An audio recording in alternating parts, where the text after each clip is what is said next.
Olá, bem-vindos a mais uma live do Valor, a série de entrevistas ao vivo transmitida pelo site e pelas redes sociais. Meu nome é Mônica Escaramuzo e aqui comigo está o Paulo Cury. Ele é fundador e sócio da Condere e membro do Conselho de Administração da Global M&A Partners. Paulo vai falar sobre fusões e aquisições e expectativas do mercado para essas operações que têm sido recordes neste ano.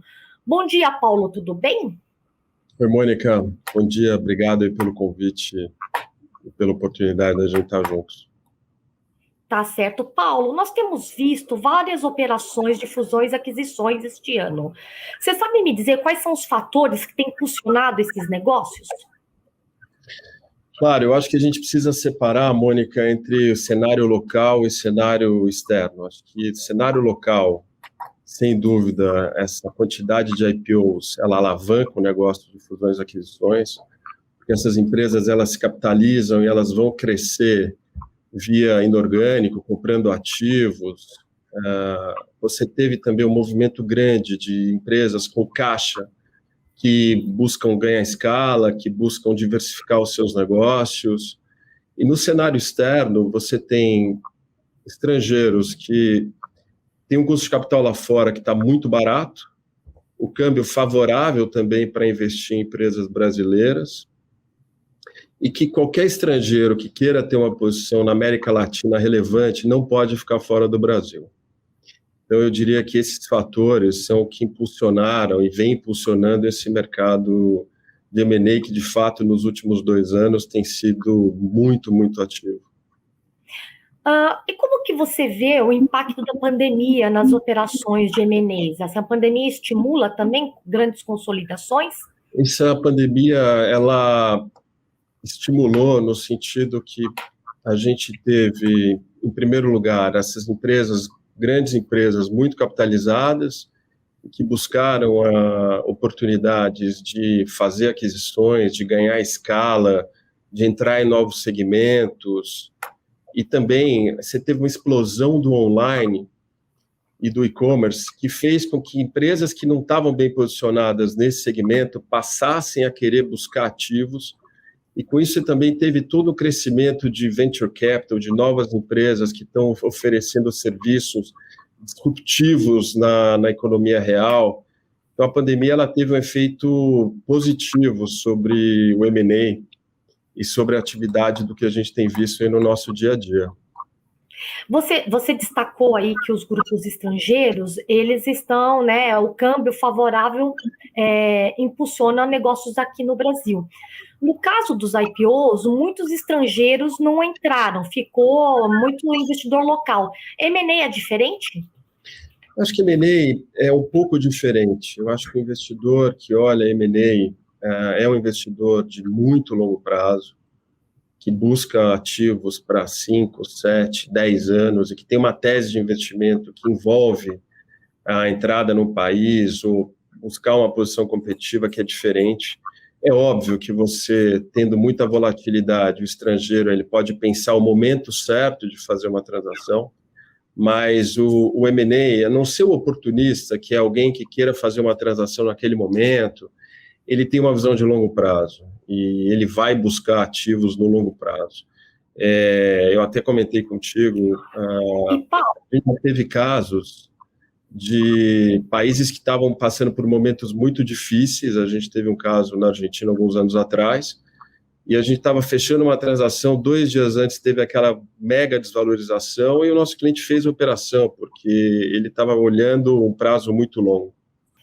E aqui no Brasil não é diferente? Você acha que essa turbulência política que estamos passando não afugenta investidores, sobretudo de fora? Então, o de longo prazo eu acho que menos, Mônica. Eu acho que o investidor que olha o longo prazo, que olha M&A, acho que ele está menos suscetível a essas volatilidades que a gente vive.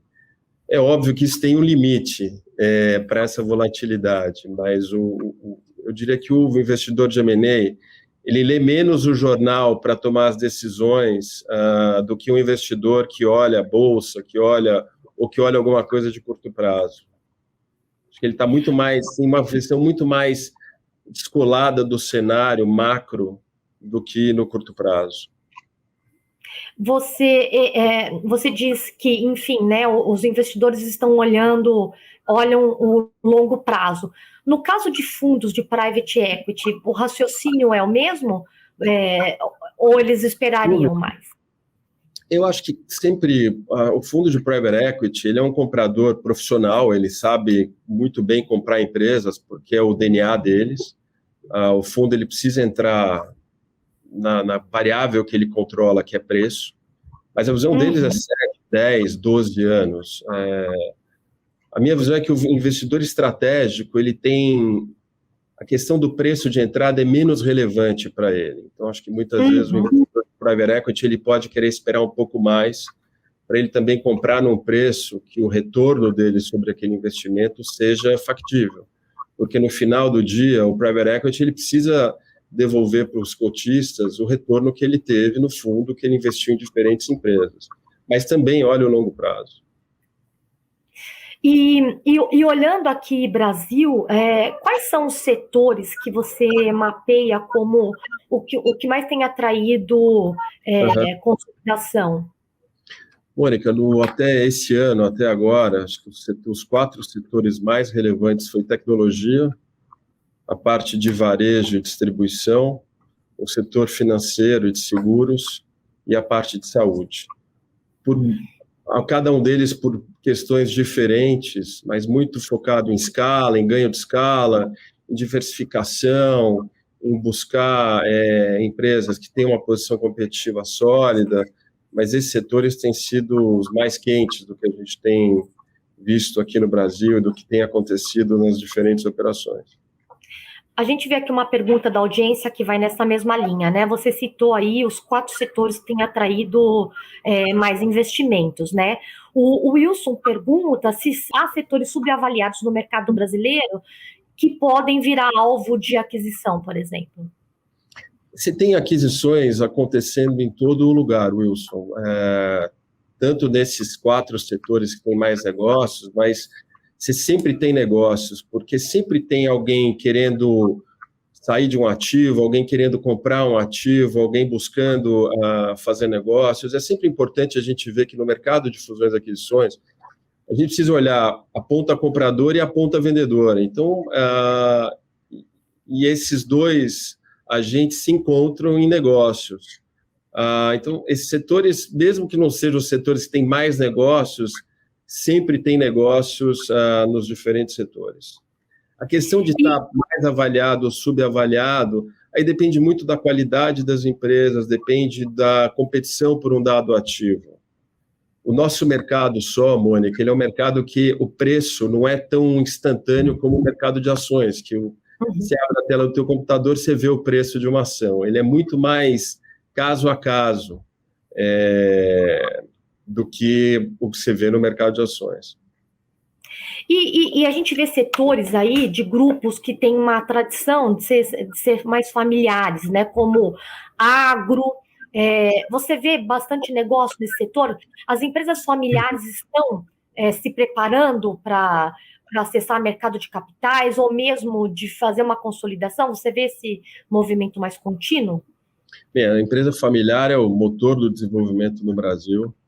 E eu acho que tem acontecido um fato interessante com as empresas familiares, que no passado, uma família vender um negócio era como se fosse um fracasso, ela sair de um negócio. Então, eu acho que cada vez mais as famílias têm percebido e olhado os seus negócios como um portfólio, que alguns negócios estão maturando, ele pode sair, investir em outros negócios. Então, a família fazer uma venda, principalmente uma venda, não é o final da família, pelo contrário. Muitas vezes é o começo de uma série de outros investimentos. Então, o que eu vejo, sim, que as empresas familiares estão cada vez mais abertas a fazer operações de vendas ou trazer sócios para o seu negócio. E também algumas empresas familiares de grande porte têm comprado ativos relevantes. E o agro é um setor extremamente relevante nesse processo. Você acha que o primeiro passo para isso, né, das famílias buscarem um sócio, vem aí pelo mercado de capitais, buscar um IPO? Como que você vê esse passo? Não, eu acho que esse processo ele começa antes, Mônica. Eu acho que o mercado de capitais, o IPO, ele muitas vezes é o final desse caminho. O que a gente vê é uma empresa média, uma empresa aí de 100 milhões a 1 bilhão de faturamento, ela se preparando da porta para dentro, tendo informações financeiras bem estruturadas, tendo uma gestão de risco, tendo uma posição sólida. Essas empresas se estruturando para fazer um processo de venda parcial ou total do seu negócio, se for parcial, montar um processo estruturado, trazer um sócio para ganhar mais volume, para ganhar em governança e para lá, no final desse processo, fazer um IPO. Eu acho que o IPO é o final do processo dessas empresas que muitas vezes passa pelo fundo, porque o fundo ele prepara a empresa e ajuda nessa preparação e na saída por um IPO. Consolida, gera mais volume. Então, o IPO é o final do processo. A Cecília Andreucci aqui pergunta como preparar uma empresa para uma operação de M&A estratégica. Eu acho que essa é uma pergunta bacana que a Cecília trouxe. Em primeiro lugar, a empresa precisa criar um processo estruturado e um processo competitivo, no sentido de ouvir agentes do mercado de diferentes lugares, de diferentes interesses, porque o que a gente percebe, Mônica, é que muitas vezes, para um dado ativo, você tem compradores que trazem ofertas muito diferentes na mesa, porque depende dos ganhos de sinergia de cada um deles, depende do que eles veem de valor nessa empresa. Então, acho que o grande ponto é você, empresário, empresa familiar, que quer trazer um sócio, vender o seu negócio, faz um processo estruturado, prepara a sua empresa para você poder falar e negociar de igual para igual com compradores estruturados pelo mundo. E assim, como que está esse momento, né, aqui é uma pergunta do Augusto Silvestre, né, como está esse momento de M&A, né, para as médias empresas, considerando a atual crise, né, da economia atual? Existem muitas negociações? Mesmo assim, você vê muitas negociações no pipeline? Eu vejo. A gente está envolvido em vários negócios que envolvem empresas médias e essa questão da crise, Mônica, ela não impacta todos os setores da mesma forma. Você tem setores que são extremamente resilientes, você tem setores anticíclicos que... É óbvio que se você tem um setor que está sofrendo muito com a crise, pode ser que não seja o melhor momento para o empresário fazer uma operação de M&A.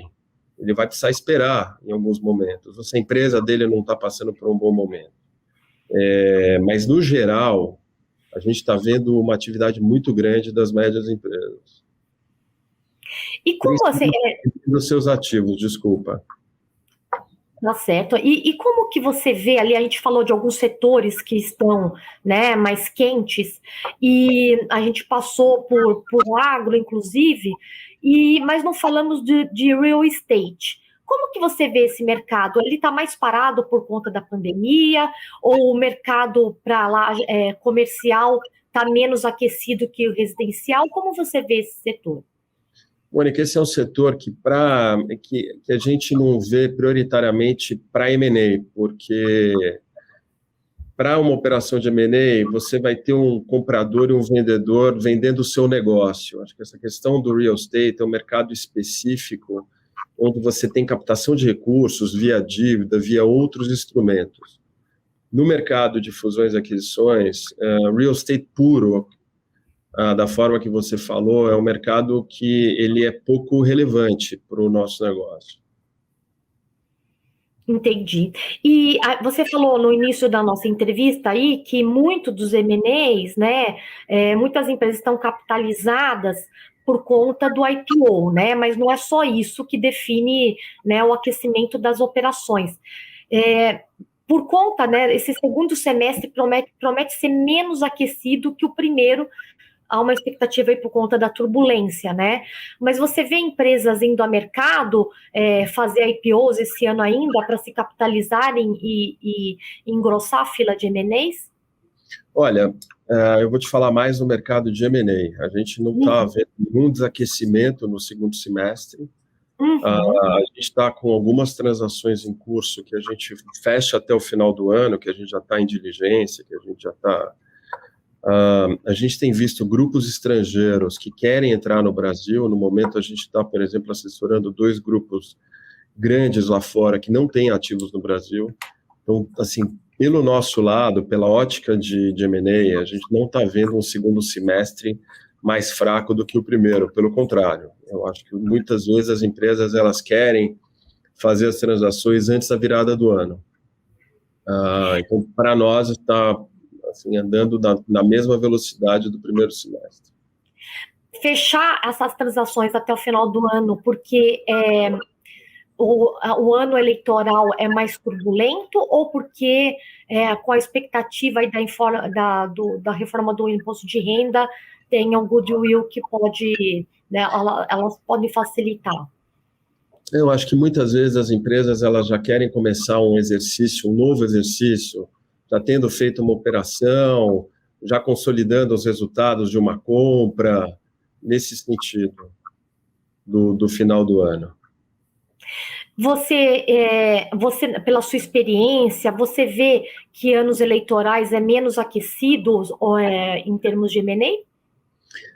Eu acho que sempre quando você tem volatilidade, Mônica, dependendo do nível de volatilidade, você pode impactar no nosso negócio. Mas, como a visão é de longo prazo, eu diria que não é esse tipo de volatilidade que vai ser algo que diminui muito o número de operações.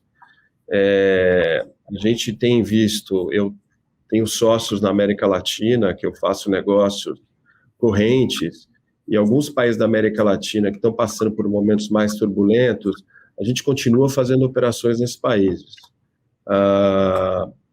Mais uma vez, isso tem um limite, mas nesse negócio que é de longo prazo, essa volatilidade, seja política, ela tende a impactar menos no que a gente está olhando. Até muitas vezes, os compradores, eles usam essa volatilidade a seu favor, porque nesses momentos aparecem boas oportunidades, aparecem negócios que possam fazer sentido no médio e longo prazo. Você mencionou aí que tem, né, que está assessorando grupos estrangeiros, 2 grupos estrangeiros para entrar aqui no Brasil. O que os grupos estrangeiros estão... eles ainda veem o Brasil como um país atrativo para seus investimentos? Te pergunto isso porque tem grupos estrangeiros também saindo. Mônica, sempre vai ter, esses movimentos vão sempre existir, né? Um estrangeiro que está saindo, tem o caso da Ford, tem o caso da Holcim, que vendeu seus ativos. Eu acho que esses investimentos são muito mais voltados para a estratégia das empresas do que para o macro. Ao mesmo tempo que tem um estrangeiro saindo, tem estrangeiros entrando. Eu acho que o Brasil, pela posição estratégica, pelo tamanho, pela economia, qualquer estrangeiro que queira ser relevante precisa estar no Brasil. E o Brasil tem segmentos que são muito competitivos. Então, eu vejo, sim, estrangeiros buscando o Brasil. Eu acho que o Brasil é um país, que tem aí oportunidades para os estrangeiros e que esses movimentos vão sempre acontecer, de alguns grupos saindo, outros grupos entrando. E acho que um movimento interessante, Mônica, que cada vez mais a gente tem olhado, são os grupos brasileiros investindo fora do Brasil, principalmente na América Latina. Nas últimas semanas, tiveram alguns negócios. Então, você teve a Raiz investindo no Paraguai, o Pátria fundindo com o Moneda. A gente tem visto muitas empresas brasileiras que querem criar uma posição competitiva na América Latina.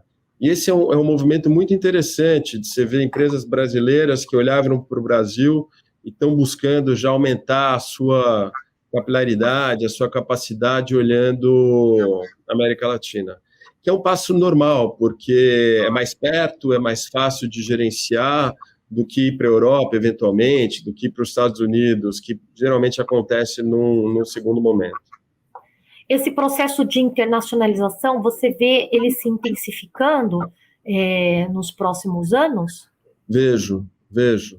Eu acho que as empresas estão cada vez mais percebendo que existem oportunidades aqui na região, que existem mercados a serem conquistados e que muitas vezes estar na América Latina gera escala para as operações. Isso é o que a gente chama no nosso jargão de operações cross-border, que é o que a gente acha que vai ser o grande crescimento desse mercado nos próximos anos. Até por isso que, aí falando um pouco da Condere, assim, a gente ficou sócio do Global M&A, que é uma holding na Irlanda, que tem independentes como nós, em alguns lugares do mundo, e principalmente na América Latina, porque a gente acha que esse movimento de operações, olhando o Latam, ele só vai aumentar. E é o passo natural para essas empresas que querem expandir na região. Quais setores você pontua aí que são interessantes para empresas brasileiras investirem fora, na América Latina? Você citou o caso da Raízen, né, que comprou uma distribuidora de combustível, que é um setor resiliente, né, e o Pátria, né, com a Moneda, que também são operações financeiras. O Pátria quer crescer como, né, em gestão de recursos. Quais setores que você pontua mais? Acho que depende dos países, Mônica. Por exemplo, o Peru, ele tem uma parte de mineração, de agricultura muito forte. Quando a gente olha, por exemplo, a Colômbia tem um mercado de saúde também que é muito pujante. O Chile, ele já tem uma parte também de agricultura bastante relevante. Então, cada um desses países tem as suas particularidades. Mas a gente tem visto, eu diria que saúde, mineração, quer dizer, infraestrutura, como sendo relevantes nesses países. E também a gente tem um movimento, muitas vezes, de empresas latino-americanas que querem entrar no Brasil, que estão buscando ativos no Brasil. Então, essa troca de posições na América Latina é algo que tem aparecido muito. Mesmo na Argentina, tem tido negócios. Meu sócio na Argentina fechou, semana passada, um negócio no segmento automotivo. Então, os países, eles continuam tendo negócios, continuam tendo operações, e a gente acha que essa tendência só tende a aumentar ao longo do tempo. Voltando aqui para as operações de M&A, né, aqui no Brasil, e falando um pouco, né, do câmbio que está mais favorável ao comprador, né, o Rafael pergunta, né, se o Brasil está mais barato, né, para atrair investidores, se isso é um fator que estimula negócios, né, puxado pela pandemia ou não. O câmbio, eu acho que ele vamos dizer, é o último ponto que o investidor vai olhar na hora que ele vai entrar num país. Ele tomou uma decisão estratégica, ele buscou um ativo, ele achou o ativo, mas certamente um câmbio favorável, ele ajuda na tomada de decisão. Não é um ponto que vai fazer com que seja tomada a decisão, mas é parte do processo. Aqui o José Leite, ele pergunta quais são os critérios principais para decidir um investimento no longo prazo para determinada cidade ou estado? Você está essa pergunta no sentido do próprio estado e da cidade, se eu entendi bem? É a pergunta mais no sentido do investidor fazer um investimento de longo prazo, no caso. Né? Se a cidade ou se o estado é mais atraente, o que faz levar a fazer esse investimento? Eu acho que certamente, a questão, dependendo do segmento, a questão logística, a questão do poder de compra da população desse estado, a questão tributária muitas vezes faz diferença, e também acho que a questão competitiva, de quanto esse estado é competitivo ou não, tem espaço para novos entrantes. E você vê, assim, você acha que investimentos em infraestrutura também são mais pautados por regiões? Eu acho que é muito caso a caso, Mônica. Eu acho que depende muito de que tipo de investimento que a gente está falando. Eu entendo que sim, mas muito caso a caso. Tá certo. O Wilson pergunta aqui se o mercado se o mercado doméstico de dívidas internacional está favorável para financiar operações ou aquisições mais alavancadas. Essa é uma pergunta interessante. Eu acho que sim, eu acho que está mais favorável. Eu acho que tem empresas que estão olhando cada vez mais usar a dívida como uma forma de viabilizar uma operação de M&A. E a gente tem uma taxa de juros menor, ajuda nesse processo, que é muito comum nos Estados Unidos. Principalmente os private equities, eles usam muita dívida para comprar ativos. Eu acho que essa é algo que ainda está começando no Brasil, mas eu acho que é uma tendência e eu acho que alavanca esse tipo de operação. O João Pedro pergunta, né, qual que é a relevância, o impacto que o ESG está incidindo sobre as transações de M&A? Eu acho que é importante e eu acho que cada vez mais os compradores estruturados vão ter um olhar para o ESG nas empresas e vão valorizar empresas que têm essas práticas e essas políticas. Então, eu diria que é mais um ponto relevante no checklist de um comprador quando ele olha uma empresa que ele queira investir. E ainda mais, quanto mais estruturado o comprador, eu acho que isso vai ser mais relevante nesse processo. E assim, só emendando a pergunta, né, dele, né, e quais são os principais fatores do ESG que estão sendo observados nos processos da companhia, assim, quando uma empresa de fora vem para cá, ou mesmo empresas nacionais comprando outras, quais são os pontos, os principais fatores do ESG que estão sendo observados? Eu acho que a questão ambiental sempre é muito importante, o impacto ambiental, o impacto da empresa com seus stakeholders. Eu acho que a política dessas empresas de gênero, de equidade, eu acho que isso tem sido cada vez mais levado em consideração. Paulo, você bem observou aí, a gente tinha conversado antes um pouco da questão de gênero e diversidade, né? No mercado financeiro, no mercado de fusões e aquisições, o mercado que você atua é um mercado, um ambiente mais masculino? Você acha que isso está mudando? Olha, Mônica, aqui na Condere a gente faz a nossa parte, porque eu tenho uma sócia que é tua xará, a Mônica Carvalho, que eu acho que é uma das poucas mulheres que eu sei que estão numa posição de liderança nesse mercado de fusões e aquisições. A gente tem no nosso time também mulheres, eu acho super importante, é alguma coisa que a gente dá muito valor na nossa estratégia de buscar mais diversidade, e eu acho que o mercado financeiro ele pode se desenvolver cada vez mais nesse sentido, e deve. E é algo que a gente olha com muito carinho e cuidado aqui do nosso lado. Você está falando aí do seu lado ali, que é mais diverso, mas quando vai tratar, né, dos negócios, quanto entre os bancos de investimentos, quando vocês estão discutindo, tem mais diversidade, tem mais mulheres nas mesas de negociações ou nas próprias empresas?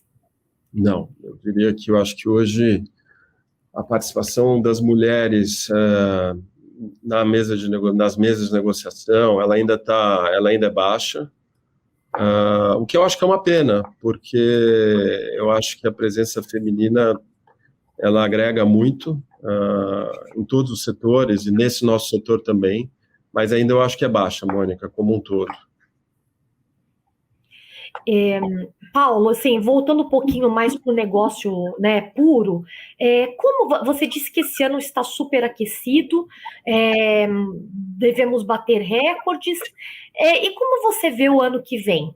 Você acha que os mesmos setores que têm passado por esse movimento de consolidação e atraído investimentos também estabelecidos no ano que vem? A princípio, sim. A gente está com uma visão positiva sobre o ano que vem, mesmo sabendo que o Brasil vai passar por eleições. Se a gente olhar o mercado de saúde, ainda tem muito espaço de consolidação, principalmente quando a gente olha hospitais. Se você olhar o mercado de tecnologia, a mesma coisa. Então, a gente, a princípio, acredita, e eu tenho essa visão de que o mercado vai continuar da mesma maneira.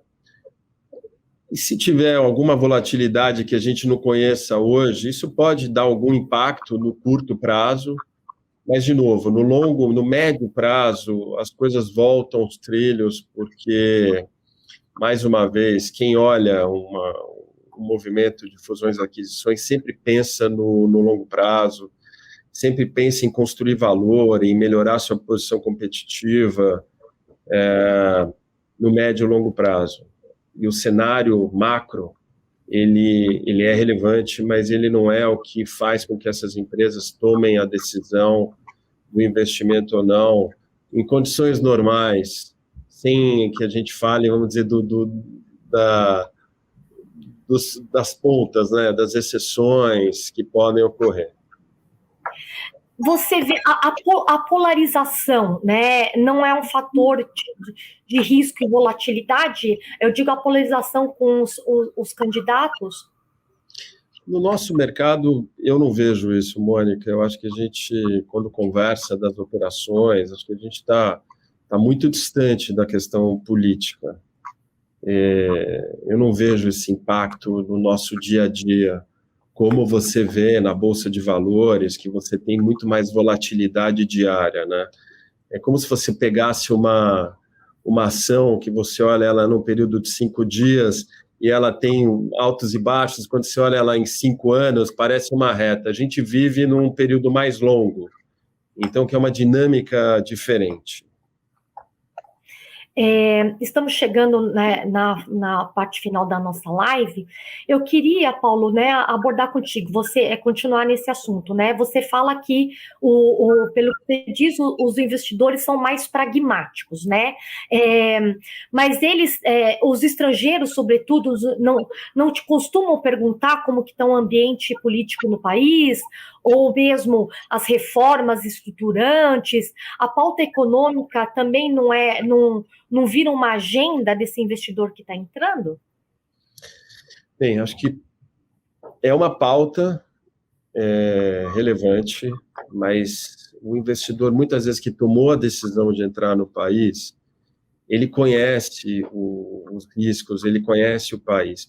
E, Mônica, eu brinco com os meus sócios na Europa. Operar na Europa é muito mais tranquilo do que operar na América Latina. Você tem muito mais volatilidade na América Latina, você tem câmbio, você tem a questão política, mas, por outro lado, aqui você tem grandes oportunidades. Então, você tem muito o que fazer, você tem muitos negócios. E eu acho que o comprador brasileiro, obviamente, ele está muito mais acostumado a operar no Brasil do que o comprador estrangeiro. E o mercado de M&A, ele é muito mais, vamos dizer, liderado pelos brasileiros do que pelos estrangeiros. Os estrangeiros, eles são um pedaço desse mercado. E o empresário brasileiro, ele está muito acostumado com essa volatilidade. Ele lida com isso no seu dia a dia. Tanto o brasileiro, quanto o colombiano, quanto o mexicano, quanto o peruano. E muitas vezes o empresário local, ele se aproveita desses momentos. Porque, como você comentou no início, quando você tem volatilidade, às vezes um estrangeiro ele quer sair. Tem alguém entrando, mas alguém quer sair. Muitas vezes o local ele se aproveita desse momento para comprar um ativo de um estratégico estrangeiro que queira sair do país, porque o empresário local ele está mais acostumado a viver essa volatilidade e lidar com esse mercado que para a gente é mais comum, é mais do nosso dia a dia. E você que tem observado, né? Vocês têm operação não só aqui no Brasil, você vê os mercados mais maduros, com menos operações de M&A, na Europa, nos Estados Unidos, como que é? Né? Quais são os principais fatores que levam lá ao M&A, consolidação? Já são mercados mais concentrados, não? O mercado americano, primeiro, é um mercado que ele é completamente uma exceção. O mercado americano ele tem um volume que é muito forte, sempre. Mas a pandemia ela teve um impacto em todos os mercados que a gente opera muito positivo, seja na Europa, seja nos Estados Unidos, seja na Ásia. Eu tenho, a cada um mês, eu faço parte do board do Global M&A, a gente se reúne para discutir os mercados, para discutir os negócios. Assim, eu vi que todos os mercados têm assim, ido muito bem. Seja por empresas que estão buscando consolidar, seja por empresas que querem entrar em outras geografias. Então, assim, o mercado tem estado muito forte no mundo todo.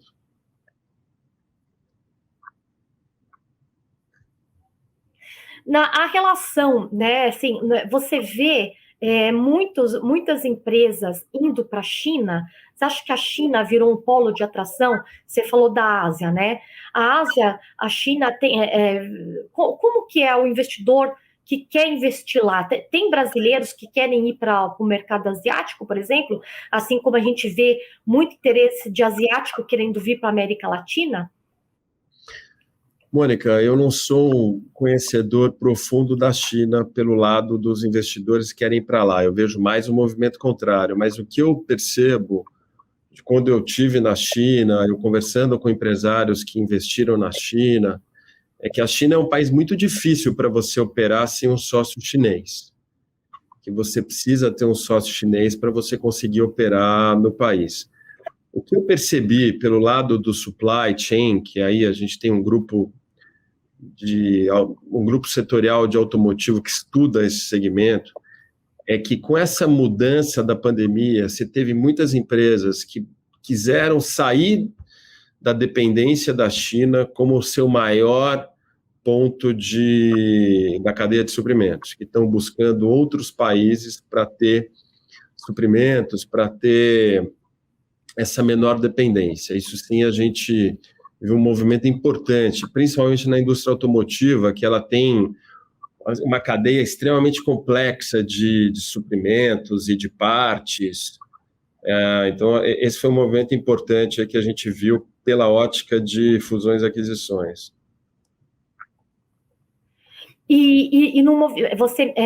Você fala um pouco muito desse interesse de lá para cá. Você acha que os países emergentes são os principais foco dos investidores de modo geral, que querem diversificar seu negócio, ou isso já está mais ou menos estabelecido? Eu acho que não. Eu acho que depende muito da estratégia de cada empresa. Você tem empresas americanos que querem reforçar a sua posição nos Estados Unidos, você tem europeus que querem fazer negócios, expandir dentro da Europa. Eu acho que depende muito da estratégia de cada uma das empresas. E você tem grupos brasileiros que estão se expandindo de uma forma muito competente. O caso desses é a Stefanini, que comprou ativo na Europa, que tem feito negócios nos Estados Unidos. Quer dizer, você tem alguns grupos brasileiros que estão cada vez mais criando aí um footprint global, que é algo que eu acho muito bacana, porque o empresário brasileiro, pelas condições de negócio do Brasil, ele geralmente é um empresário muito flexível, muito competente e que opera bem em outros países. Paulo, muito obrigada pela live. Passando aqui para lembrar que as lives do Valor ocorrem sempre de segunda a sexta-feira, sempre às 11 da manhã. Que entrem e curtam. E muito obrigado, Paulo, pela sua participação. Eu te agradeço, Mônica. Foi um prazer conversar com você de um assunto que eu vivo há 20 anos e que eu gosto profundamente dele. Muito obrigada.